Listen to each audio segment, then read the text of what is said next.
Hi guys, welcome back to my channel. If you're new and you like to hear about opinions, reviews, analyses, and ramblings on films, books, and TV shows, be sure to click that subscribe button for more content from me. So I'm a liar. I said this video was going to be up next Saturday. It's Tuesday, October 31st. Yeah, the devil works hard, but I work harder. 2 videos in the span of 3 days? Yes. No, in all seriousness, I was actually thinking about it and I was just like, it doesn't make sense for me to post this video after Halloween because this is basically like a Halloween video. So, Halloween. Posted it on Halloween. If I sound a little off, it's because I am a little bit sick right now. But I'll be fine. Like I said, devil works hard, I work harder. Anyway, today we're doing film chat, which is where I talk about films, reviewing them, my thoughts, and the occasional analysis or two. So last year I did a double feature in one video for Halloween, so I am continuing that tradition this year with Totally Killer and Five Nights at Freddy's. Five Nights at Freddy's. Freddy's. So originally I was gonna do Five Nights at Freddy's because of its release date, which was October 27th, but Totally Killer kept popping up on my For You page on TikTok, and I was intrigued. So in this video I'm going to do a review of both films. I'm not necessarily going to compare them since they're two different types of like horror films. We've got Totally Killer, which is time travel, slasher, and comedy, whereas Five Nights at Freddy's is like jump scares and it's adapted from a popular video game franchise. So let's start off first with Totally Killer. So Totally Killer is a comedy and horror film. There were so many moments that made me laugh, and I will admit this, it's a little cringe with the humor, but what humor isn't cringe nowadays, guys? So I like the premise because it was giving like the same vibes as MTV's My Super Psycho Sweet 16, which, side note, I watched when I was 11 years old and wasn't really that scary. Gruesome, but not super scary. Anyway, so Totally Killer has that same vibe, but like with a lot more humor.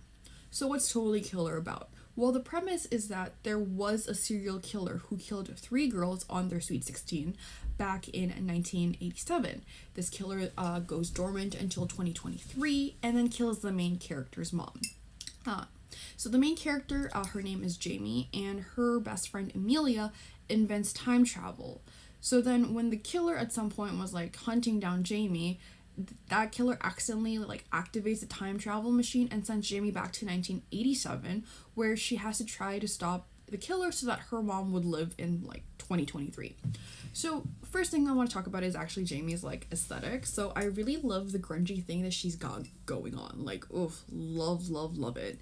But I was not a fan of her like teenager attitude towards her mom, like at the beginning of the film. So I never really liked that trope in media where, you know, you got the teenager like giving so much attitude and being so rude to their parents because like, as an immigrant kid, if I ever said that to my parents, yeah, it's not happening. Anyway, so then, like I said, Jamie goes back to 1987. So in 1987, she meets the younger version of her mom, and Pam, her mom, was a dumb, popular girl. So personally, I thought this characterization was hilarious, but also an interesting choice, because when you think about it, in the movie, they mentioned that future Pam she's a guidance counselor, and, you know, she's definitely worried, and you see that she's a little bit overprotective of Jamie. But then you understand, like, that change in her character because like she went through the trauma of her friends being slaughtered. So like it makes sense. It was funny though. I will say it was hilarious whenever Jamie kept trying to keep her parents like Pam and Blake apart in high school because her dad was telling her before like she time traveled that her mom and him only got together like when they were in college and going back like they went back home, and then they wouldn't have worked out in high school because they were two completely different people. So she's just like trying to keep them apart in high school, just so to make sure that she still like gets born in the future and that they remain married. So this whole concept of time travel, it is, I will say, a very tricky line to work with because you are bound to mess things up. So what I liked that they did was the Mandela effect in this movie, because like with Jamie being back in time, it actually does affect the events like in the future. So with when she was, so the thing is, like in most time travel films you just have like the one character, you see them in the past and that's it. But I like that like the movie kind of jumped with Emilia, the best friend, and Chris Dubasage. They were in the present slash future, you know, like trying to figure out like how to get Jamie back. And then Chris was starting to remember some things, but then he's remembering things incorrectly because the details of the past had changed because Jamie was in the past and some things like was bound to change. So I thought that was like really cool and like it made sense. So this movie is just, it's a silly horror movie with great vibes. I've said it before, I will say it again. Let movies be terrible and cringy and let yourself enjoy the cheesiness and the cringe. Life's too short to not enjoy cringy movies, in my opinion. So like I said, the time travel here is very logically sound. The effects from the 80s like made sense when Jamie returns to her new present slash future. So another thing too, obviously it's a horror movie, there's going to be twists. The twists are predictable and cliche, but I didn't hate it. Because, okay, I was definitely guessing who the original killer was, like, the whole time and why they stopped killing.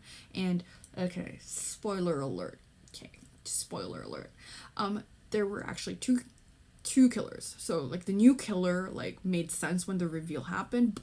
It was predictable. I'm not gonna deny it. The new killer reveal was predictable, but it made sense, so that's why I can't hate it. I would have been, like, even madder if they had done, like, something completely, like, random, like out of the blue, but this made sense in my opinion.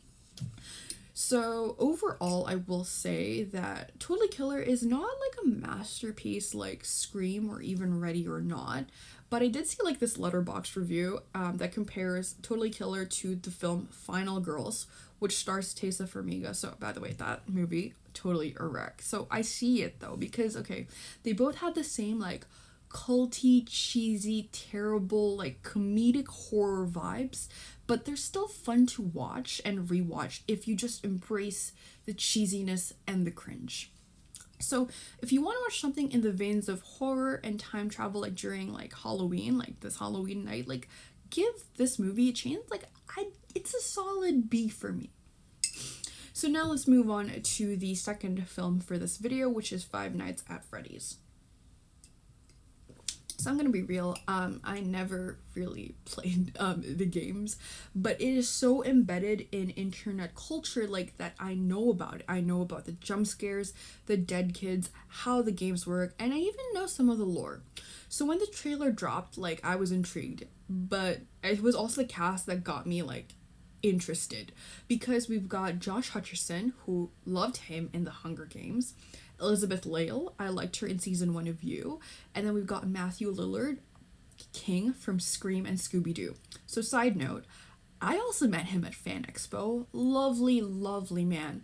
Although I could not ask him about like Five Nights at Freddy's because it's part of the SAG-AFTRA strike, but he was a really nice guy, really friendly, had a smile on his face the whole time, like, oh, Matthew, I love you. You're probably not going to be seeing this video, but I love you. It was nice to meet you. You were so nice, even though like you've been standing on your feet for hours.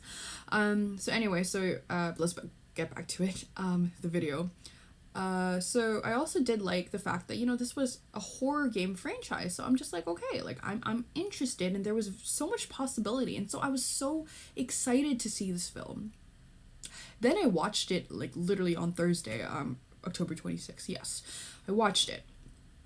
It was very meh, or as the kids like to say nowadays, it was mid. That made me sound old. I promise I'm not old. I still say mid, okay? I'm 23. I'm not old.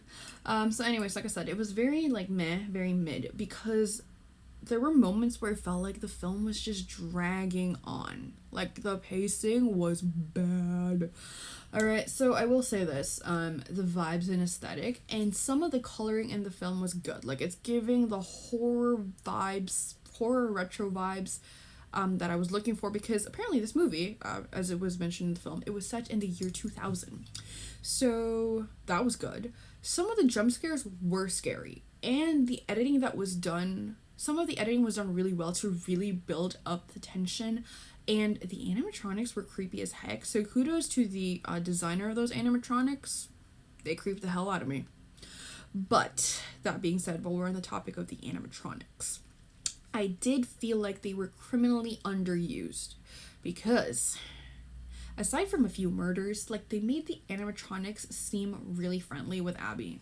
And okay, from what I recall from the game, these animatronics do not move when the flashlight is on them, and they only move at night. But in the movie, they moved during the day when Max's brother like came in to mess the place up. Also, I was pretty sure that these animatronics couldn't leave the pizzeria. But in the movie, Freddy was able to, in order to like take Abby with him back to the pizzeria. So, unless, okay, again, I said never played the game. So if anyone who has played the game and knows the lore better than I do, can you like verify if I'm right about those? Like the things I mentioned like in the comments, like if they're not supposed to move when the flashlight is on them, they're only supposed to move at night, and that they couldn't leave the pizzeria because like they changed that in the movie. So I just want to make sure like if I'm right. So one of the things that was like not really a major surprise, like it was a given from the trailer, was that Matthew Lillard's character, Steve Raglan, is actually William Afton. So again, it was a given. Everyone kind of knew. So I will say Matthew Lillard's performance as Afton / Raglan was very short, but very compelling. That being said, there was not a lot of depth or motive given to Afton for killing the kids. I've read the lore and I don't think there ever really was a true motive, but to anyone who hasn't read the lore, like they might be very confused because normally you give motivation for killers in horror films, but there's no motivation here. I don't know, I was just very confused. And Abby, the character, kid, I love you, but if animatronics came to life and met like 6 to 12-year-old me. 6 to 12-year-old me. I don't know how old Abby was in the film, but I'm going to assume she's between the ages of 6 and 12, okay?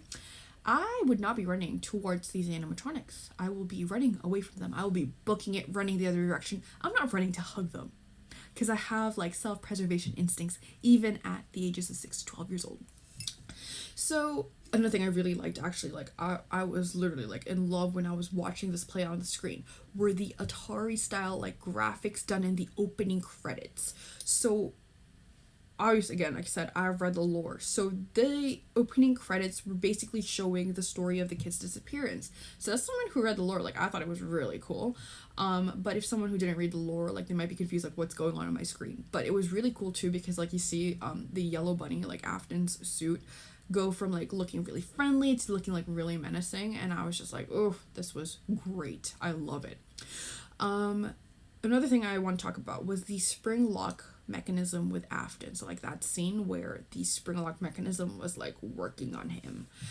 It was very well done, okay? Like it was very well done. It was creepy, it was horrific, and I couldn't tear my eyes away from the screen. Like when it was happening, I love that part. It was gruesome. Like, listen, it's a horror film. I'm expecting some gruesomeness, guys.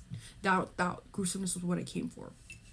Although I will say my favorite part of like the entire film was when Max's brother and like Max and their friends like came in, like broke into the pizzeria, and like the way that the animatronics were like sneaking up on them and like killing them off like one by one, like the editing done, especially like when they would go to the shots of like, you know, where the animatronics were, and then like one, like they were all there and then one was missing. Oh my god, like I loved it. That was literally my favorite part, my favorite sequence of the entire film, because that was like the horror vibes, the jump scares, the trying to survive that I was looking for, you know?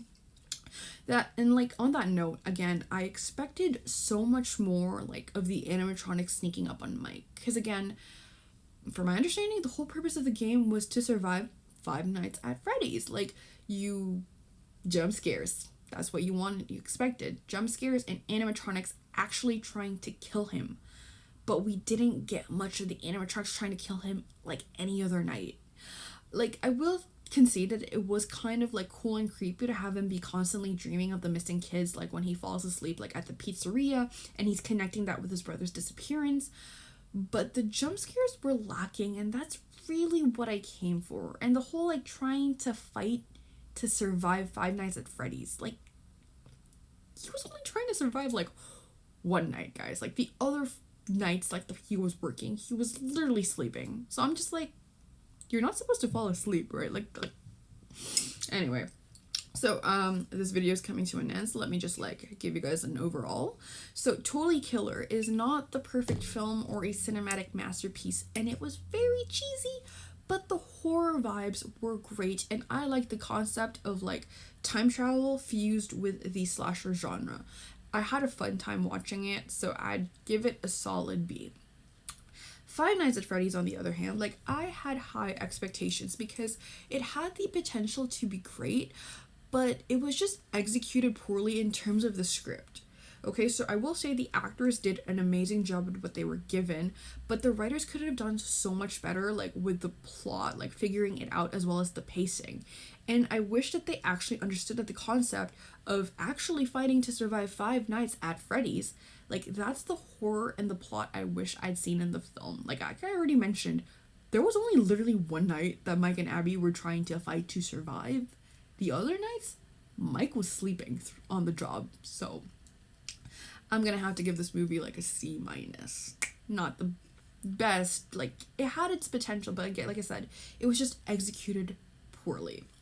So before I close off this video, I actually did want to say I didn't realize this, but when I was looking for like pictures of the movie posters to use for my thumbnail for this video, I did not realize that both films were actually Blumhouse productions. So I knew about Five Nights at Freddy's, but I didn't know that Totally Killer was also a Blumhouse production. So I thought that was just really cool that, you know, they would make two completely different films. Well, like two horror films, and then one of them is kind of good and the other one is not that good. Yeah. And that's a wrap on Totally Killer and Five Nights at Freddy's. So if you got suggestions for films, books, and TV shows, like feel free to comment down below. So my next video will be a film chat, I think, or a show spiel, I think. I don't know what I'm gonna do yet for next month, so it's gonna be a surprise for both you and me. Anyway, it will be up by like the middle of November at the latest. So thank you so much for watching. Have an awesome day, and please don't forget to like, comment, or subscribe. See you guys next time. Bye.